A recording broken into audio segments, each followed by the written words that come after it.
ते संपवायचं की न संपवायचं त्यांनी घातलं. मी मागच्या लोकसभेमध्ये सुद्धा हाक घातली होती की बाबा आपण एकत्र बसू. त्यांनी मग आम्हाला सांगावं ना की तुम्ही पॉलिटिकल पार्टी संपवा, लढू नका, आम्हाला पाठिंबा देऊन टाका. मी तसंही करायला तयार आहे.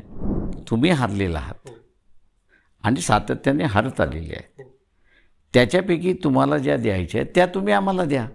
तुमची फ्रेंडशिप डेची पोस्ट फार जोरात चालली की माझ्या की ऑलवेज ओपन. मी तुम्ही विचारानं ओपनच राहतो, काही मुद्दा नाही त्याच्यामध्ये.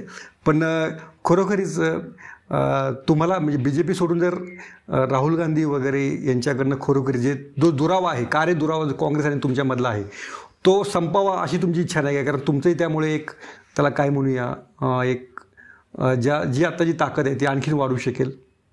ते संपवायचं की न संपवायचं त्यांनी घातलं. मी मागच्या लोकसभेमध्ये सुद्धा हाक घातली होती की बाबा आपण एकत्र बसू. असं चर्चा असते तुम्ही अशा अटी घालता की ते पुढे जात नाही अशी. आता माझं म्हणणं असं आहे, मागची अट काय होती मला सांगा. तुम्ही मला तुमच्याकडून प्लीज मला तुमच्याकडून ऐकायचं आहे. माझी अट काय होती? ती तुमची अट अशी होती माझी तुमची अट अशी होती की ज्या ठिकाणी तुमच्या जागा वर्षानुवर्ष निवडून येत नाही त्या जागा तुम्ही मला द्या.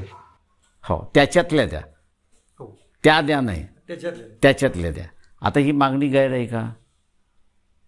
त्यांनी मग आम्हाला सांगावं ना की तुम्ही पॉलिटिकल पार्टी संपवा, लढू नका, आम्हाला पाठिंबा देऊन टाका. मी तसंही करायला तयार आहे. तेही ते सांगायला तयार नाही. आणि मी त्यांना सरळ जे म्हणालो की बाबा ज्या तुम्ही हारलेला आहात आणि सातत्याने हारत आलेली आहे, त्याच्यापैकी तुम्हाला ज्या द्यायच्या आहेत त्या तुम्ही आम्हाला द्या. आता एखादं फुटलेलं वस्तू असेल आणि दुसरं कोणतरी अरे आता हे फुटले तुम्हाला देऊन टाक. मला माहीत असतं की हे फुटले, आता माझ्या काही उपयोगाचंही नाही आहे, पण मी ते द्यायला तयार नाही. त्यावेळेस काय म्हणाल तुम्ही? त्याला काय म्हणतो आपण? त्याला काय म्हणतो आपण? शब्द वापरा ना. स्वार्थीपणा म्हणू शकतो ना, की तू आम्हाला नको आहेस. ओके, अच्छा.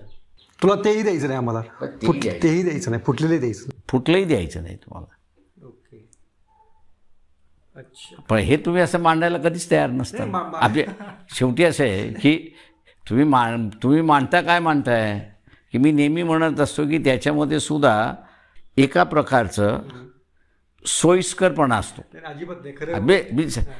वाईट वाटेल तुम्हाला, पण तुम्हाला असं धरून नाही म्हणत, पण टोटल प्रेसला म्हणून असं म्हणतोय की तो सोयीस्करपणा असतो की आपल्या इंटरेस्टला धक्का लागू नये.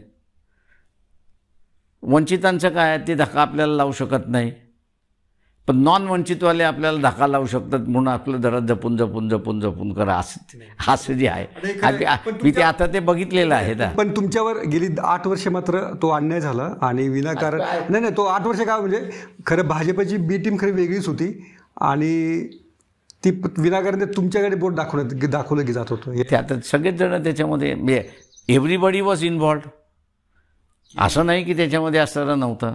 एव्हरीबडी जाणीवपूर्वक इन्व्हॉल्व होतं, नोईंगली इन्व्हॉल्व होतं. शरद पवार, अजित पवारांचं ते भाषण जर ऐकलं त्या दिवशी त्यांच्या मेळाव्यातलं, तर ते राष्ट्रवादी कशी BJP सोबत जायचे प्रयत्न करत होते त्यांनीच उघडपणे सांगितलेलं होतं. त्यामुळे तुम्ही म्हणता त्याच्यामध्ये अतिशय तथ्य आहे की ती कधी कधी माध्यमं तुमच्यावरती अन्याय करतात. ते माझ्यावरती नाही करत ते अन्याय. त्यांना एक क्लास पुढे येऊ नये, वंचितांचा क्लास पुढे येऊ नये, ही त्यांची मानसिकता बोलत असते.